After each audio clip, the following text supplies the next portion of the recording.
سبحان الله يا الله الله أكبر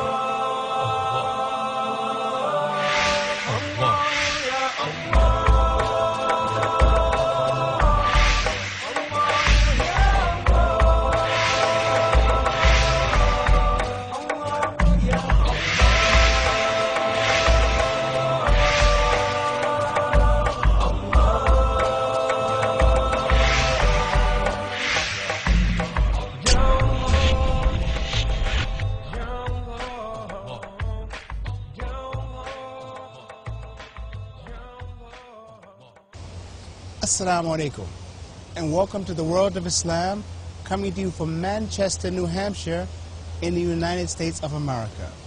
From Denmark to China, from Australia to Argentina, from the USA to the UK, there are more than 1.5 billion Muslims in the world today. The religion of Islam is the fastest growing religion on earth, but unfortunately, the true nature of Islam is often misrepresented and misunderstood. So I invite you to join us as we travel throughout the world of Islam and give you the opportunity to know the truth about Islam and the truth about Muslims. You are now entering the world of Islam. And I'm in the Islamic Society of New Hampshire in the masjid here, and I'm joined by one of my brothers in Islam, Brother Joel Underwood. Assalamu alaikum. And thank you for agreeing to sit with us and spend some time with us and share with us your story, how you came to Islam and how you were attracted to Islam.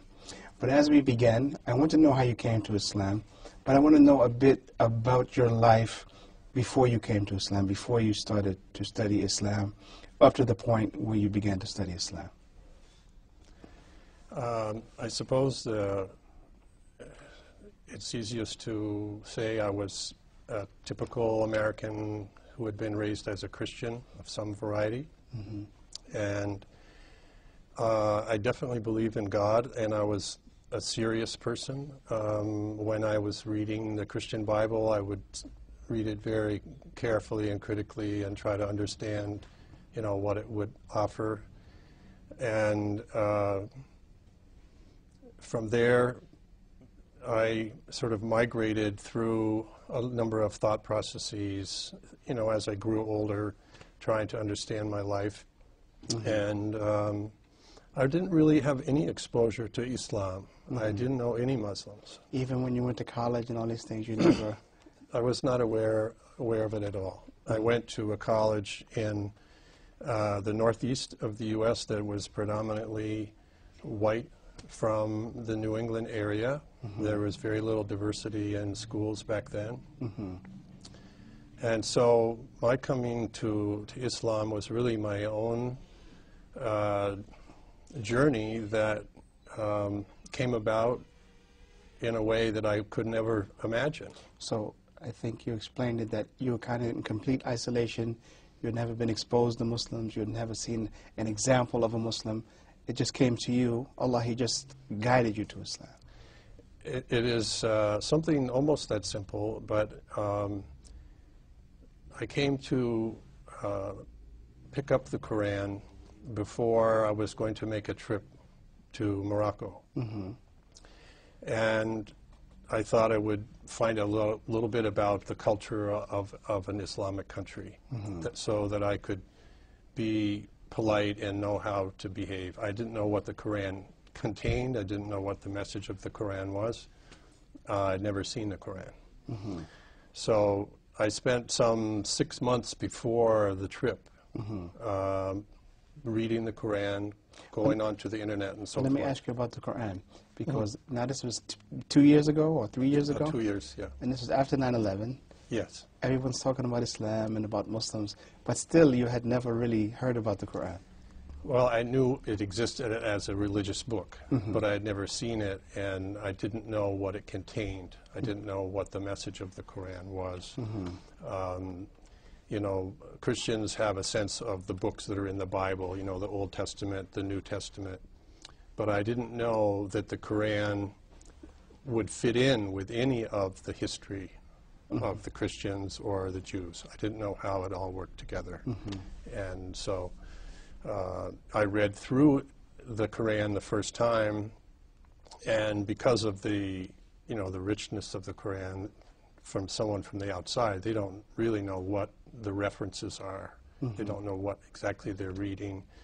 When you hear about the year of the elephant, well, what is that? Okay, unless you have some education about it. And so through time, I became curious enough, and I saw an advertisement by this society here in Manchester for a fundraiser. And I had no idea what I would find, but I thought this is a good way maybe for me to meet a Muslim and find out. And before you saw something that about ad, did you know there were Muslims in Manchester? Not really. I didn't have any awareness of them. There was nothing in the newspaper periodically that would give you much clue. And New Hampshire is, mostly white people from the Northeast, so it's not a very diverse area that way.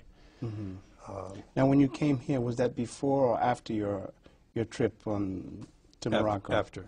Okay, and how was that trip? The trip to Morocco? Yeah. Oh, I'm sorry. I mean, Which trip? No, you said you were reading the Quran just to know a bit about the culture before you went on that trip. Before I was going on the trip with my wife to Okay. Morocco. I made a separate trip to Morocco just this year. That's a different trip. So my original curiosity of the Quran was before, was of the trip going to Morocco with my wife, motorcycle trip. Right. So reading it beforehand, and then after what took place there with a motorcycle accident and so on, we had to come home early. And my interest continued. And then when I met some people here, I started to get some more sources of information to learn what books to look at. And I met some of the brothers here from the masjid who welcomed me to come to listen to some Quran studies. And how did you feel? How were you received by the brothers here? I was received just like anyone. There was no prejudice towards me. There was no like, what are you doing here? You don't fit in.